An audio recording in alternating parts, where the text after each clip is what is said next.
Saudara dan saudari yang seiman, umumnya orang banyak punya dambaan tertentu kepada seorang tokoh. Kelompok masyarakat satu punya dambaan yang berbeda dari masyarakat lainnya terhadap tokoh yang sama. Yohanes Pemandi juga punya dambaan terhadap seorang Mesias. Ia sebenarnya juga mewakili orang-orang yang pada zamannya menantikan kehadiran dan keterlibatan Mesias. Waktu itu Yohanes yang berada di dalam penjara mendengar tentang apa yang dikerjakan oleh Kristus. Ia ingin melakukan klarifikasi tentang Mesias.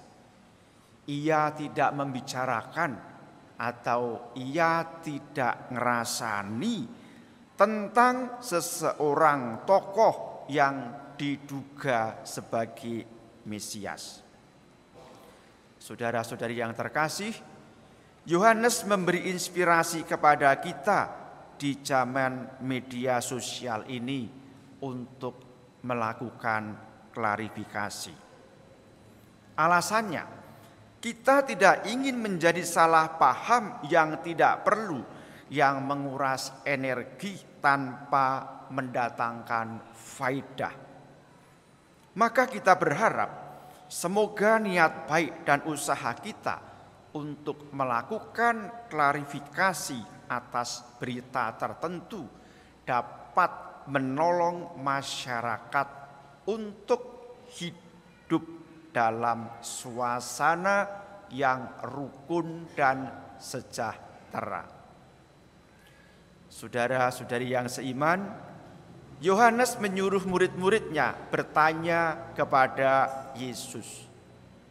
Yohanes berkepentingan bertanya sebab seluruh hidupnya terarah kepada seseorang yang akan datang sesudah dirinya, yaitu Yesus Kristus.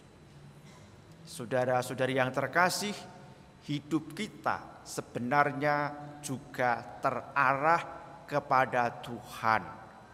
Oleh karena itu, pada pagi hari ini pun kita diundang untuk mengenali Tuhan lebih akrab lagi. Tuhan yang menyelenggarakan hidupku. Para murid Yohanes menyampaikan pertanyaan demikian. Engkaukah yang akan datang itu? Atau haruskah kami menantikan orang lain? Pertanyaan ini mengantar kita untuk memahami Mesias sebagaimana dijelaskan oleh Yesus sendiri. Yesus memberi jawab kepada mereka, "Pergilah dan katakanlah kepada Yohanes apa yang kamu dengar dan kamu lihat. Orang buta melihat dan orang lumpuh berjalan. Orang kusta ditahirkan dan orang tuli mendengar. Orang mati dibangkitkan dan kepada orang miskin diberitakan kabar baik." Itulah yang senyatanya dikerjakan oleh Yesus yang telah dinubuatkan sejak lama oleh Nabi Yesaya. Yesus tampil sebagai Mesias yang berbelas kasih, yang membawa keselamatan dan bukan penghakiman. Yesus adalah Mesias yang memberitakan Injil sambil membawa kesembuhan kepada orang-orang yang sakit, orang yang disingkirkan, orang yang disudutkan, dan orang-orang miskin. Saudara-saudari yang seiman, karya-karya Tuhan seperti itulah yang membuat kita bergembira, yang membuat kita bersyukur kepadanya.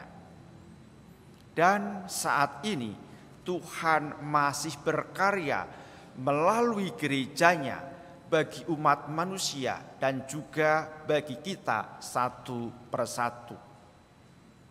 Misalnya saja, Tuhan membuat seseorang menjadi terbuka mata batinnya akan karya Allah. Ia dapat melihat sesuatu yang baik dan luhur pada diri seseorang.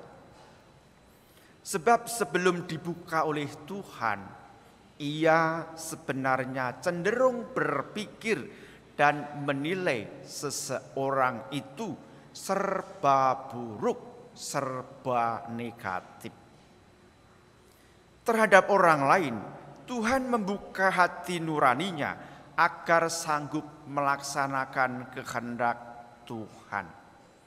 Sebab pada waktu-waktu sebelumnya ia cenderung semau sendiri, berbuat sakkarpe dewi.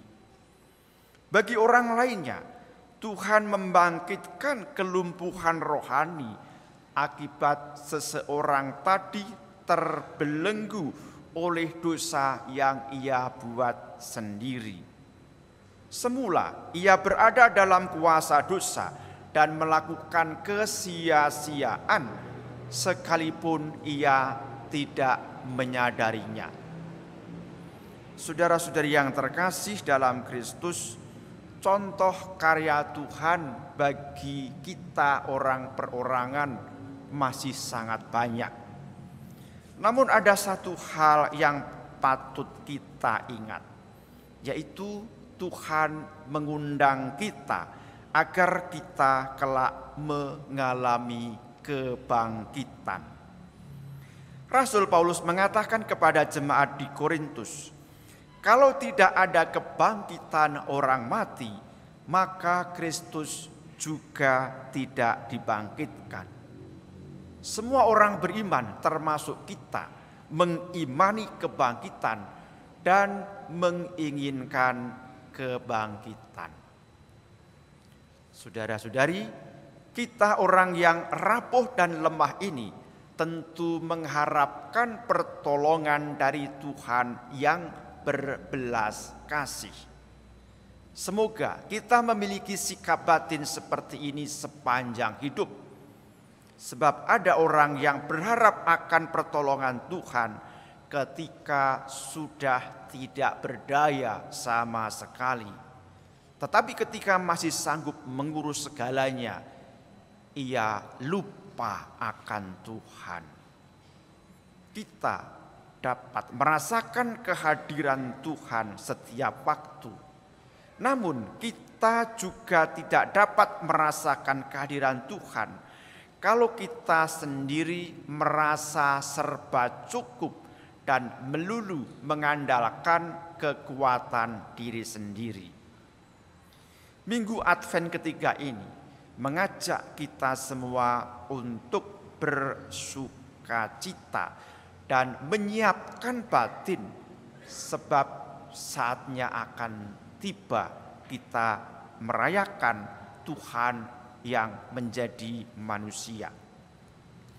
Dan salah satu persiapan batin tersebut adalah kita menerima sakramen tobat, sakramen rekonsiliasi, sakramen pendamaian.